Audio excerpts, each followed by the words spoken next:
La santidad divina, esta santidad divina es, como decíamos, entre dos.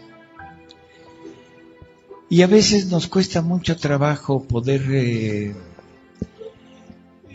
agarrar, afianzar este concepto, porque siempre vemos a Dios como un ser distinto de mí. Quizá yo espero que ya no lo veamos lejano, porque siempre tenemos la costumbre de ver a Dios lejano de nosotros. Lejano no en distancia, sino en vida. Ahora probablemente ya tengamos una idea un poquito más concreta. Dios no es un ser lejano, pero aunque esté cercano, lo seguimos viendo como Él y yo. Y eso me separa de Dios. Por mucho culto que le tenga, por mucho respeto que le tenga, por mucho todo lo que ustedes quieran, es Él y yo. Y eso sigue siendo voluntad humana. En la historia de la santidad ha habido grandes santos que se han acercado mucho a este punto. Quizá dos de los más grandes acercamientos que ha habido son San Juan de la Cruz. ¿Sí? ¿Sí conocen a San Juan de la Cruz? No. San Juan de la Cruz por la unificación de voluntades, y Conchita Cabrera de Armida. Conchita Cabrera de Armida obtiene un don, Jesús le da un don, que es el don ¿de qué? La encarnación mística. O sea, le dice Jesús a ella, el que te toca a ti, toca al Verbo. O sea, es una unión ya muy estrecha. Santa Teresita del Niño Jesús, en sus pensamientos, en su forma de ir teniendo una idea de Dios, llega a decir, a pensar que si Dios es ya vida de ella, entonces sus actos deben ser divinos. Fabuloso, se acercó hasta la divina voluntad, pero no lo pudo obtener porque no era el tiempo. Dios no había decidido todavía darlo. Son los ejemplos que quizá tengamos más cercanos a esto. Entonces son dos seres, muy juntos, un ser dentro del otro, pero dos seres. Vamos a leer dos lecturas de Luisa y espero que nos quede más claro cómo es esta santidad.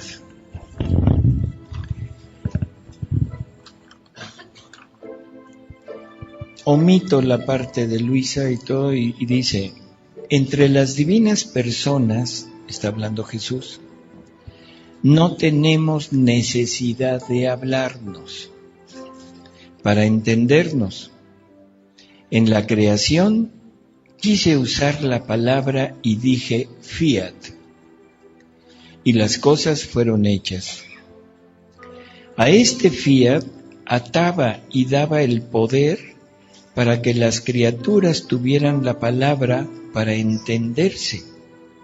Así que también las voces humanas están unidas como hilos eléctricos a mi primera palabra, de la que todas las demás descienden. Y mientras creé al hombre, lo animé con mi aliento, infundiéndole la vida, pero en esta vida que le infundí puse toda mi vida, según la capacidad humana. Pero todo puse, no hubo cosa mía de la que no lo hiciera partícipe. Mira, también su aliento es el reflejo de mi aliento, con el cual doy vida continua, y el suyo se refleja en el mío, y lo siento continuamente en mí. Ve entonces cuántas relaciones hay entre la criatura y yo. Por eso la amo mucho, porque la veo como parto mío, exclusivamente mío. Y después, ¿cómo ennoblecí la voluntad del hombre? La encadené con la mía, dándole todas mis prerrogativas. La hice libre como la mía. Y si al cuerpo le había dado 2 pequeñas luces, limitadas, circunscritas, que partían de mi luz eterna, a la voluntad humana la hice toda ojo. Así que cuantos actos hace la voluntad humana, tantos ojos puede decir que posee. Curiosas palabras, ¿no les parece? ¿Qué está diciendo? A nuestro cuerpo, Jesús le dio 2 pequeñas luces para ponerse en contacto con su luz. ¿Cuáles serán esas pequeñas luces? Los ojos.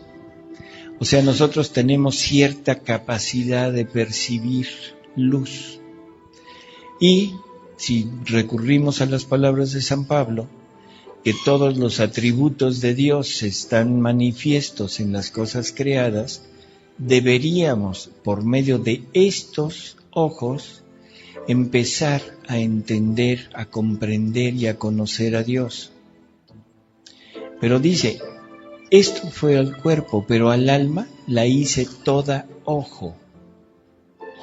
O sea, el alma tiene una capacidad de poder entender y recibir la luz divina y prácticamente en forma ilimitada para el alma. ¿Por qué? Porque es toda ojo.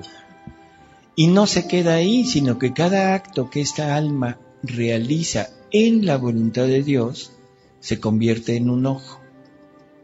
Así que vamos a tener un ojón del tamaño del mundo. Ándele, ojo tapatío. ¿Sí? O sea, eso es lo que está diciendo aquí en cuanto a las pequeñas luces que nos dio. Dice, así que cuantos actos hace la voluntad humana, tantos ojos puede decir que posee. Ella mira a la derecha y a la izquierda, hacia adelante y hacia atrás. Y si la vida humana no está animada por esta voluntad, no hará nada de bien. Yo, al crearla, le dije, tú serás mi hermana en la tierra. Mi querer desde el cielo animará el tuyo. Estaremos en continuos reflejos. Y lo que haré yo, lo harás tú. Yo por naturaleza, y tú por gracia de mis continuos reflejos.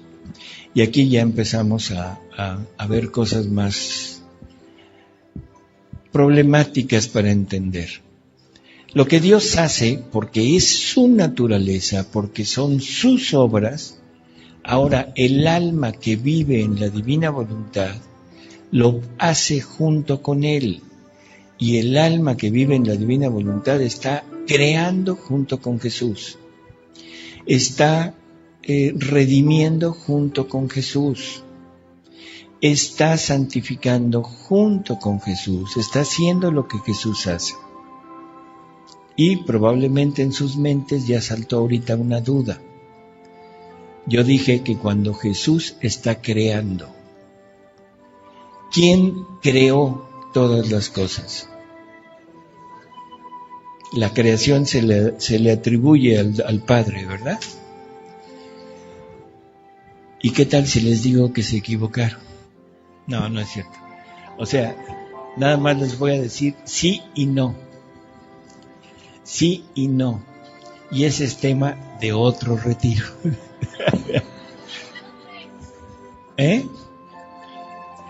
Ya son muchos, porque ahí salieron otros más. Perdón que lo diga de esta manera, pero tendríamos que entrar en la generación eterna del Verbo, en la actividad interna de la Trinidad.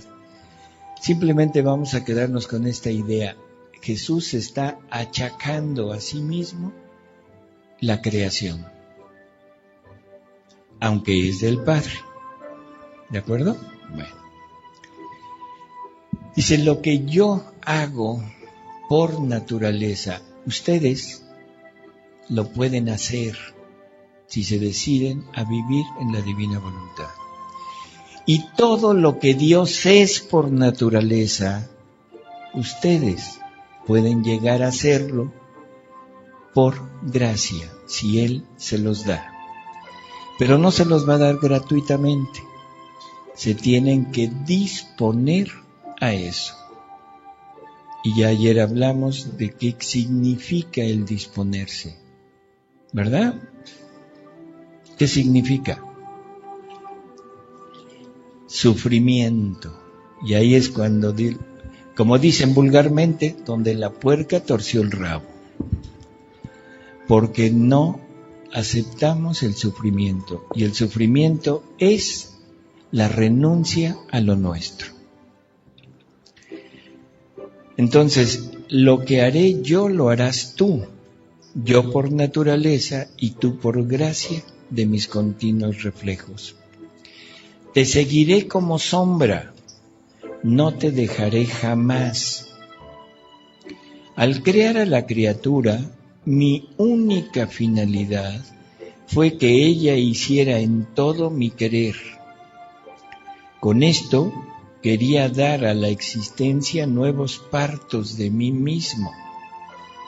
Quería hacer de ella un prodigio portentoso, digno de mí y todo semejante a mí. Pero, ay de mí, la primera en ponerse contra mí debía ser la voluntad humana. Mira un poco, todas las cosas se hacen entre dos. Tú tienes un ojo, pero si no tuvieras una luz externa que te iluminara, nada podrías ver. Tú tienes manos, pero si no tuvieras las cosas necesarias para formar los trabajos, nada harías. Y así de todo lo demás. Ahora, así quiero la santidad en la criatura, entre ella y yo, entre dos, ¿sí? Yo por una parte y ella por la otra. Yo a dar mi vida y como fiel compañero a comunicarle mi santidad, y ella como fiel e inseparable compañera a recibirla. Así, ella sería el ojo que ve y yo el sol que le doy la luz. Ella la boca y yo la palabra.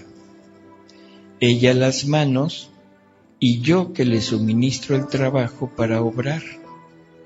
Ella el pie y yo el paso. Ella el corazón y yo el latido. Pero ¿sabes tú quién forma esta santidad? Mi voluntad. Es la única que mantiene en orden la finalidad de la creación. La santidad en mi querer es la que mantiene el perfecto equilibrio entre criaturas y creador, porque son las verdaderas imágenes salidas de mí.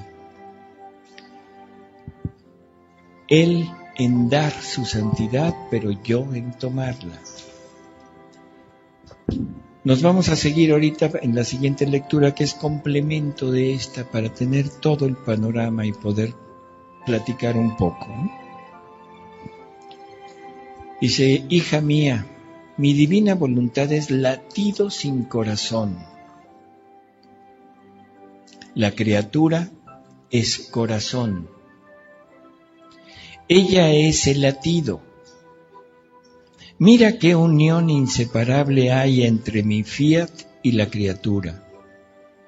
El corazón es nada, no tiene ningún valor sin el latido. Con el latido se constituye vida de la criatura, pero el latido no puede palpitar sin el corazón. Y esto nos pone en un punto muy delicado. Yo entiendo perfectamente que un corazón, así órgano que no late, prácticamente no sirve para nada. ¿De acuerdo? O sea, es algo muerto que no tiene ningún sentido. Ese soy yo. Ese es mi corazón. Necesita el latido, pero el latido es Dios. Ahora, si uno a Dios conmigo, este corazón empieza a tener latido y empiezo a vivir. Pero, oh sorpresa, que un latido sin corazón, ¿para qué sirve? Para nada. Y aquí el latido es Dios. Y yo preguntaría, ¿de qué le serviría a Dios ser Dios si no hay a quien comunicárselo? ¿De qué le serviría?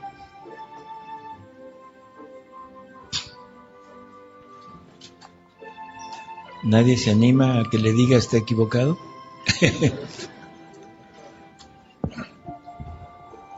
Cuando habla de un corazón sin latido o un latido sin corazón, quiere decir entonces que la divina voluntad con el latido se hace uno, tomando de mí la parte, el corazón. O sea, ese es lo que hace la unidad con uno, la divina voluntad. Así es. Por eso está hablando de que la santidad es siempre entre dos. O sea, y la necesidad de que haya dos. Yo quisiera que esto lo fuéramos poco a poquito para que no nos indigeste. Vuelvo a repetir, ¿un latido sin corazón tendrá sentido? ¿Para qué serviría? ¿Para qué serviría alguien que sea supermillonario si no hay nadie más? ¿De qué le servirían sus millones? De nada. ¿De qué le serviría a alguien tener la sabiduría universal si no hubiera a quien comunicársela? De nada. ¿Sí? Alguien solo no tiene ningún sentido de existir.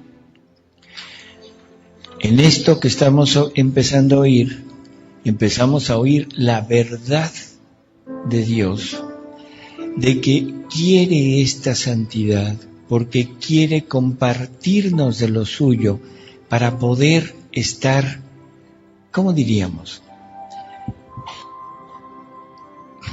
Las palabras, no tengo palabras igual que Luisa, por eso uso a veces términos que no nos gustan, para poder ser útil. Porque el latido, si no tiene un corazón, no es útil, no tiene utilidad. Entonces, el corazón sin el latido es nada, no tiene ningún valor sin el latido. Pero el latido no puede palpitar sin el corazón. Tal es mi divina voluntad. Si no tiene la nada del corazón de la criatura, no tiene dónde formar su latido de vida para desarrollar y formar su vida divina. Entonces mira, mi divina voluntad, no teniendo corazón, lo ha creado en la criatura. Y este es el punto central, esto es lo que decíamos el otro día en cuanto a las necesidades de Dios. Dios tiene necesidades, ya quedamos que sí, y son necesidades de naturaleza. Necesidades de naturaleza, no de carencia. Dios es latido, necesita un corazón para latir, pero no lo quiere poner en Él, porque Él es amor, y el amor es dar, es compartir. Ahora su corazón lo pone en mí, para que seamos uno, Él y yo, y nos complementemos Él y yo. Y se lo ha creado en la criatura para tener su corazón, no un corazón, para tener su corazón. Mi corazón es el corazón de Dios.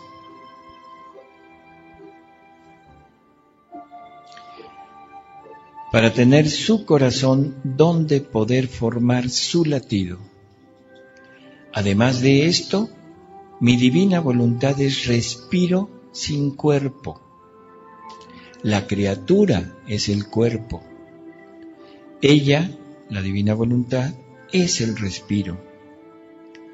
El cuerpo sin el respiro está muerto.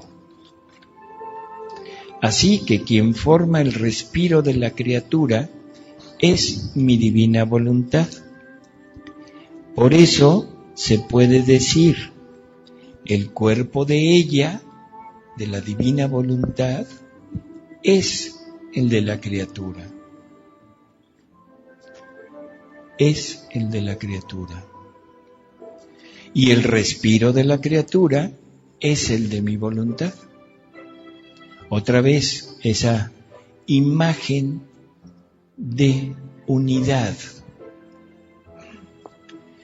Mira qué gran unión hay entre una y la otra. Unión que no puede separarse, porque si cesa el respiro, cesa la vida. Por eso mi divina voluntad es todo para la criatura.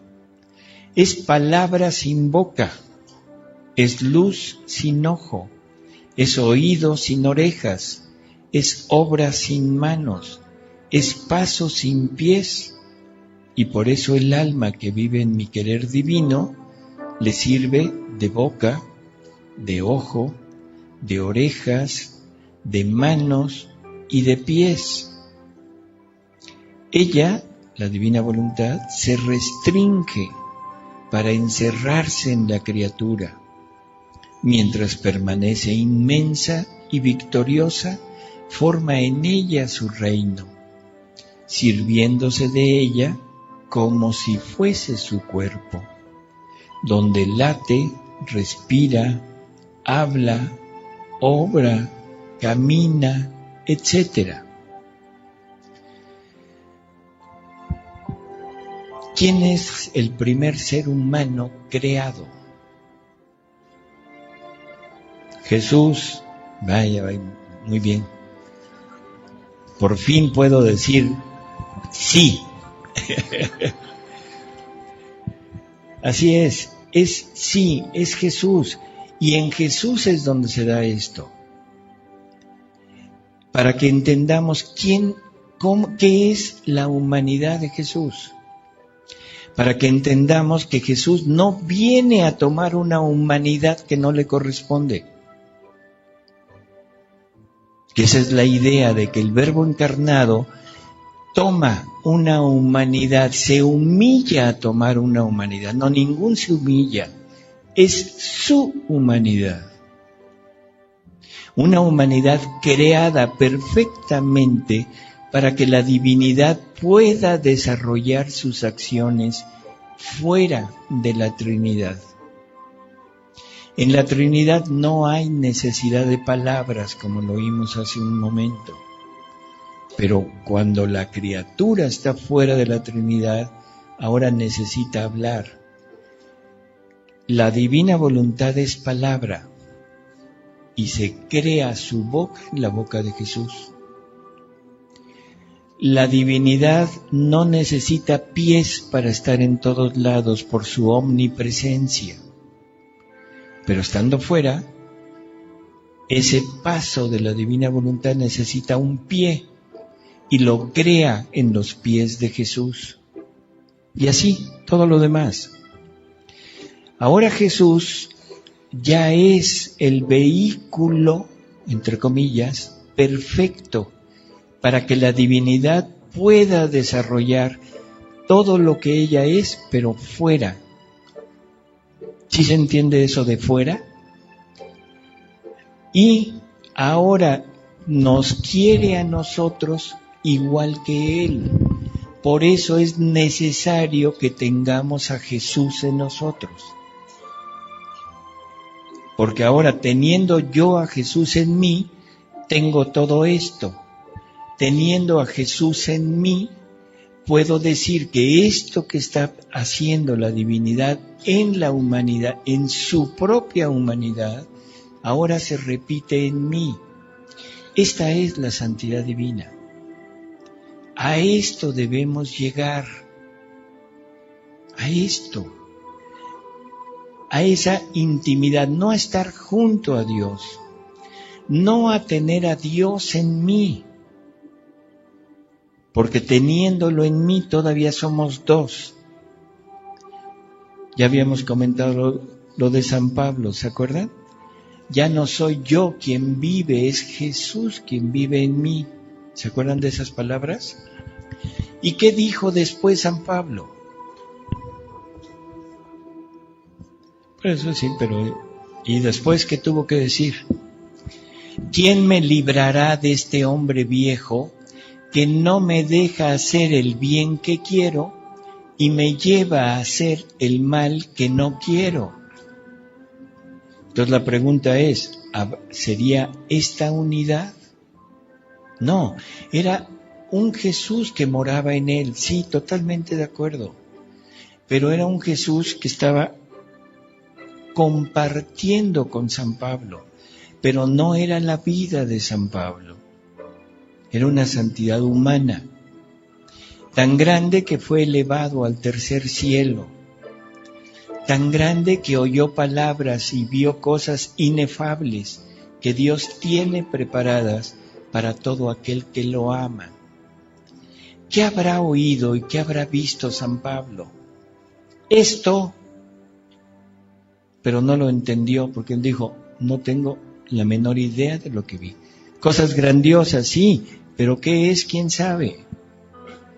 Esto es lo que vio, esa unidad de vida entre el Dios y la criatura. Conoció a Cristo, conoció al verdadero Jesús, que es el Jesús que no conocemos.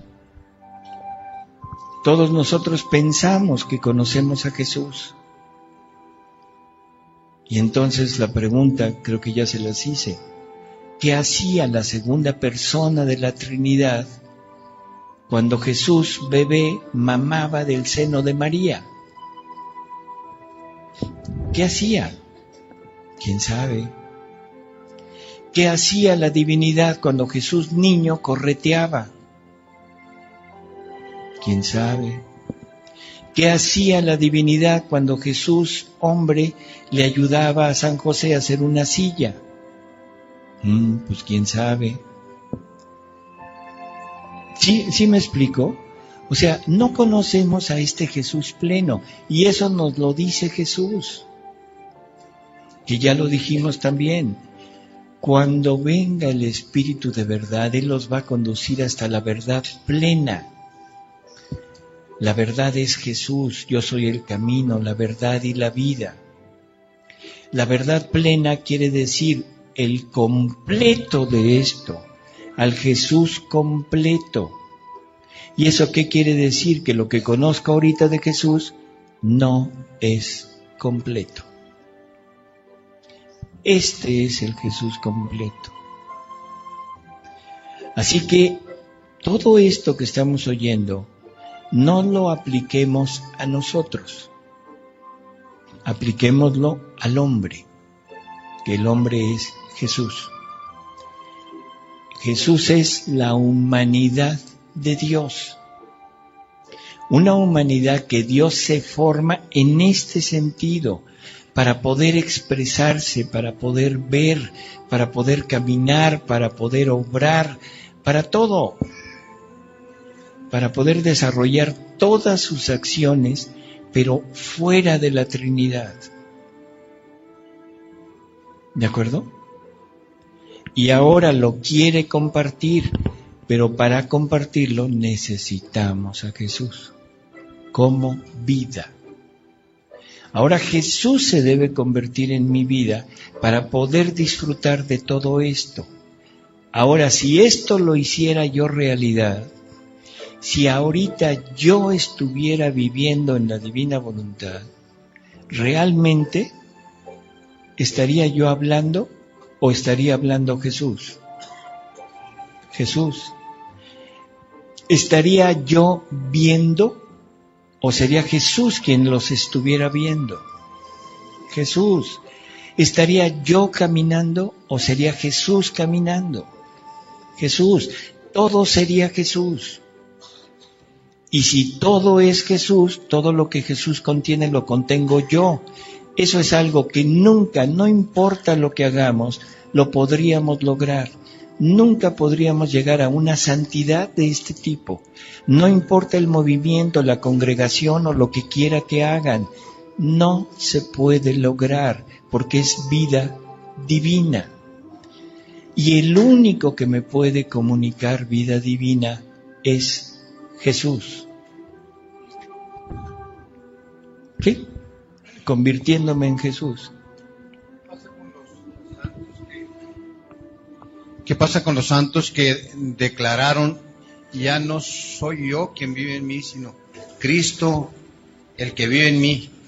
Ahí ellos manifiestan esa experiencia, pero no explican lo que estamos sabiendo ahora, el know-how de cómo llegar a ello.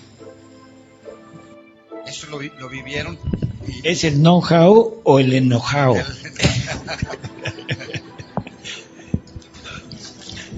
Sí, fundamentalmente me da la atención que sí existe en el tiempo antes de conocer toda esta enseñanza de la divina voluntad, que estos santos ya experimentaban la divina voluntad en ellos, pero sí, no, pero no como vida.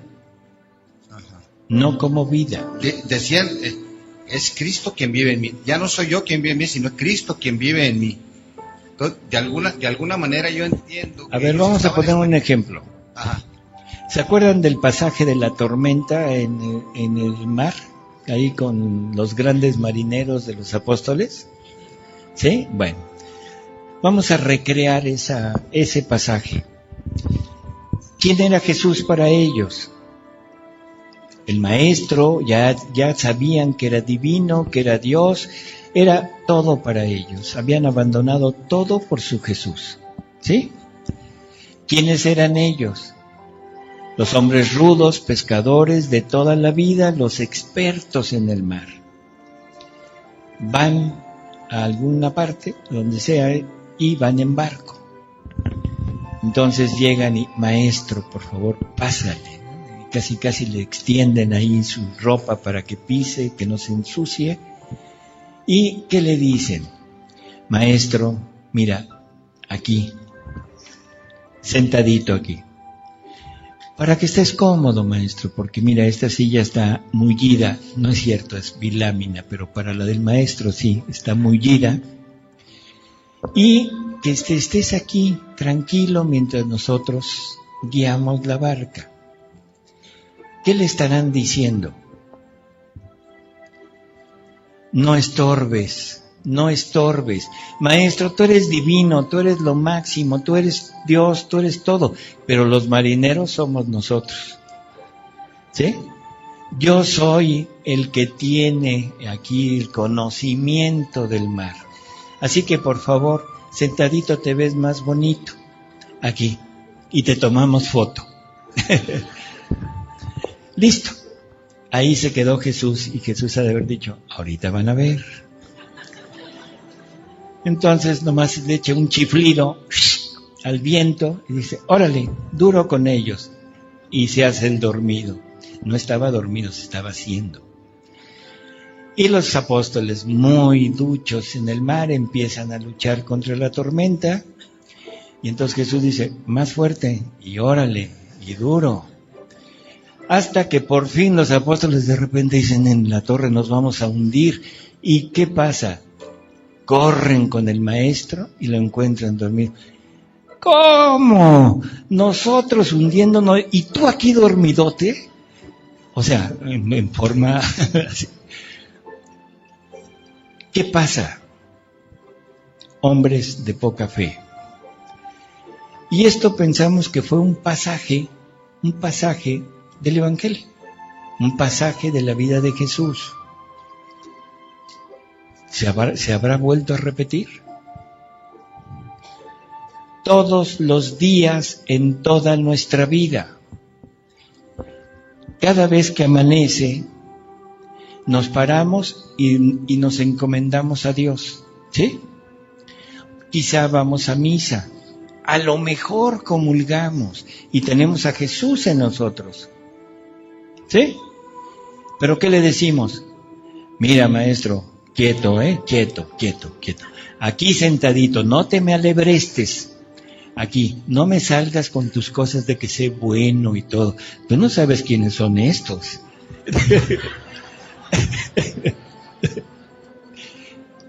¿Sí? O sea, no tienes ni idea de quiénes son, así que aquí el que va a tratar con esto soy yo. ¡Ora, bola de tales! Espérate, tápate los oídos, maestro. ¿Sí se entiende lo que estoy queriendo decir? ¿Sí? Bueno, eso es Jesús habitando en mí. Y yo, después de haberles dicho hasta la despedida, digo, ya no soy yo quien vive en mí. Es Jesús que vive en mí. ¿Sí? ¿Sí se entendió? Porque lo tengo, pero no como vida. Lo tengo, pero no como vida. Por eso San Pablo dice, ya no soy yo. Es Jesús, pero está escondido porque digo cada cosa que olvídense. No, San Pablo era un gran santo, pero dos vidas distintas. ¿De acuerdo? Entonces, el día de ayer también, Jesucristo, se ha dicho que ¿qué? Que existen dos hombres con una misma amabilidad, con una misma cantidad de amabilidad. El segundo hombre más amable del mundo después de Jesús es San Francisco de Asís. San Francisco de Asís tiene una vida pues extraordinaria, ¿no? La conversión, el proceso, la vida, el camino, los discípulos inclusive, ¿no? La estigmatización. Usted nos habla de que la vida divina de los santos es que la santidad es una santidad humana. Mi cuestionamiento es, si se veía a San Francisco y la gente se evangelizaba con solo verlo, ¿hay una vida de santidad humana también en él? O sea, siendo la segunda persona más amable del mundo. O sea, siendo tal contacto con Dios, San Francisco de Asís. O sea, mi cuestionamiento es ese. La santidad de San Francisco, ¿cómo es? ¿Entra o no en la voluntad divina? Acuérdese que la voluntad de Dios tiene 4 modos de manifestarse. El primer modo es la permisiva, y ahí entran hasta los sicarios, ¿sí? El segundo modo es la querida, ahí entramos todos nosotros. Dios quería algo para nosotros, pero nosotros decidimos ser lo que estamos aquí. La tercera es la voluntad ordenada. Algunos de los de aquí cumplen esa voluntad, o sea, cumplen los mandamientos. Y digo algunos, y no quisiera yo entrar en particularidades porque vamos a salir mal. Pero la cuarta es cuando mora y vive en nosotros, obra en nosotros. Bueno, la santidad de San Francisco, yo le pregunto, ahora yo le regreso la pregunta, ¿con qué voluntad la hizo? ¿Con su voluntad, con la voluntad de Dios? No, ¿con qué? No se me salga, ¿con qué voluntad la hizo? La de él, listo. Ya se puso tache a su pregunta. O sea, es voluntad humana. Por lo tanto, son actos humanos, santos, sí, nadie dice que no, son santos. Una santidad muy grande, sí, pero humana. San Francisco de Asís nunca pudo decir, acabo de hacer un acto divino, nunca. ¿O sí lo dijo? Divino, ¿eh? No, o sea, No. Y no lo iba a decir.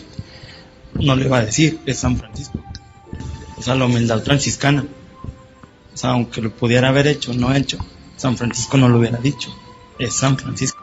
Si hubiera hecho un acto divino, aunque no lo hubiera dicho, Dios hubiera dicho, por fin ya tengo a uno, y Él lo hubiera manifestado al mundo entero, y no lo hizo. O sea, aquí siempre entendemos las cosas desde el mundo. Y hay una lectura donde dice que el alma que llega a ser la divina voluntad, o sea, a vivir con la divina voluntad como vida, es tal el gusto de Dios que la saca a la luz para que sea conocida por todo el mundo. Y esa es Luisa Picarreta. Luisa Picarreta vivió toda su vida en una habitacioncita metida en una cama. Nunca se paró de la cama porque fue víctima, no estaba enferma. Se ofreció como víctima y se quedó en esa cama durante 64 años. Nadie la conocía y ahora es conocida mundialmente. ¿Sí? Dios se encarga de manifestar su obra de Él en una criatura, no importa quién sea. Si hubiera San Francisco de Asís o San Atanasio o San Cucufate o San el que usted quiera, que hubiera hecho eso, lo hubiera sacado a la luz porque ese hubiera sido el inicio de su reino. De su reino, porque el reino de Dios es ese. Porque el reino de Dios es el hombre, no es el Vaticano, no es la ONU, no es la silla presidencial aquí de, ya saben dónde, hay un poquito más al sur.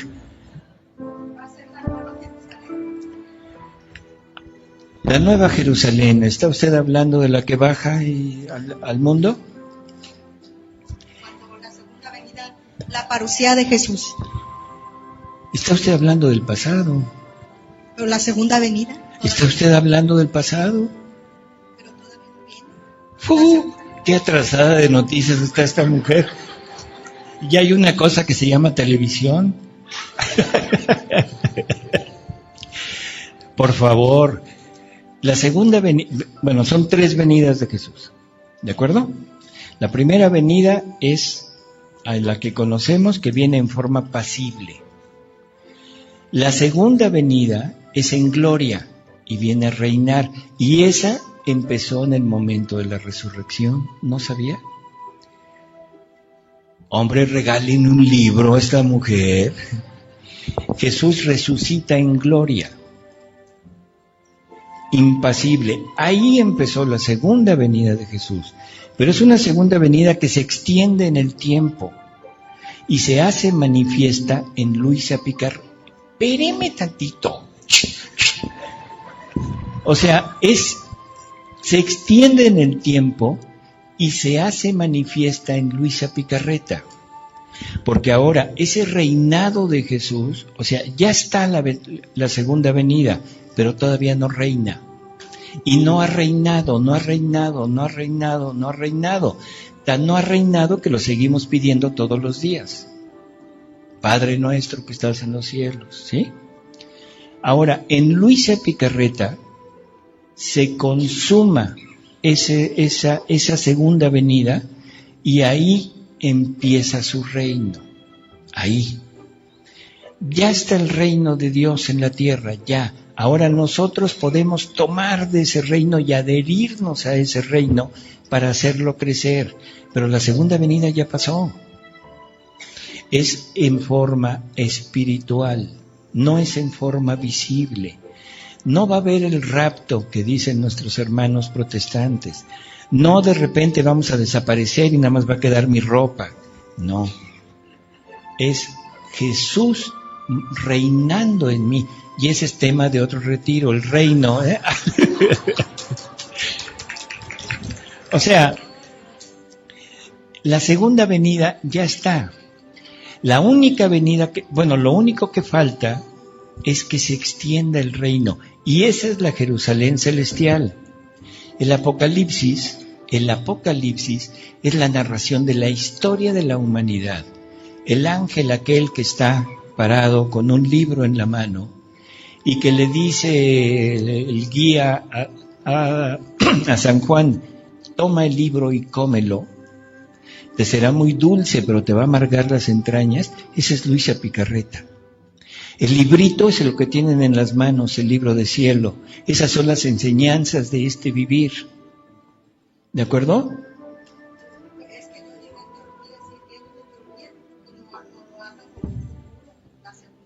Bueno, es que fue antes, ¿no?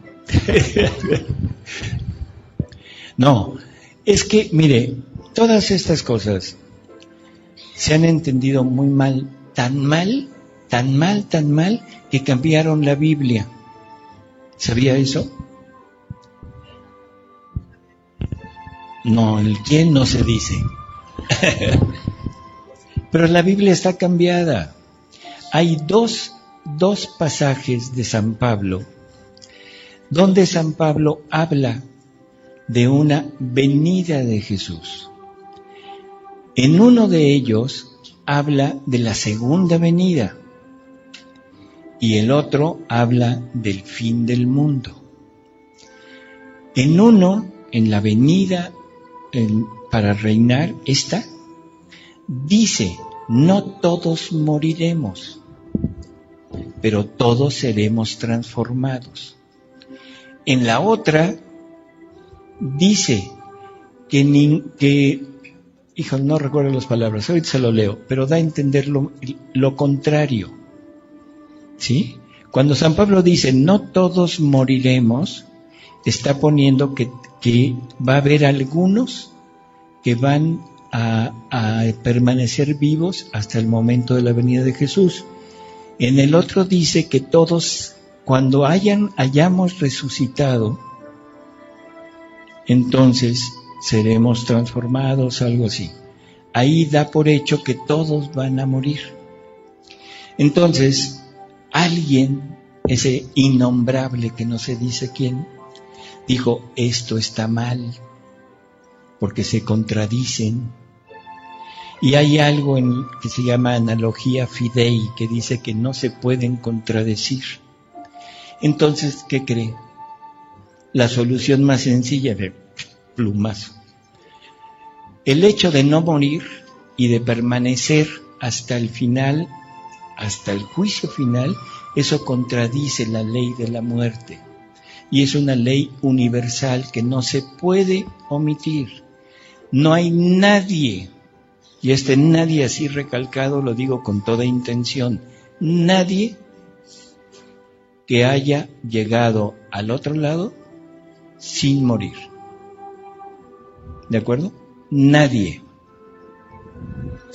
Esta segunda venida es una segunda venida espiritual para reinar en su reino que somos nosotros. Y en la medida que vayamos sabiendo más, ese reino se va a ir extendiendo. En el Génesis había un árbol de la vida, un Jesús, manifestado en el interior del hombre, que era el paraíso. En la Jerusalén celestial que baja, hay múltiples árboles de la vida en las orillas del río que cruza por la mitad de la ciudad. Y esos árboles de la vida que darán fruto 12 veces al año, somos todos los que queramos vivir la vida de Jesús.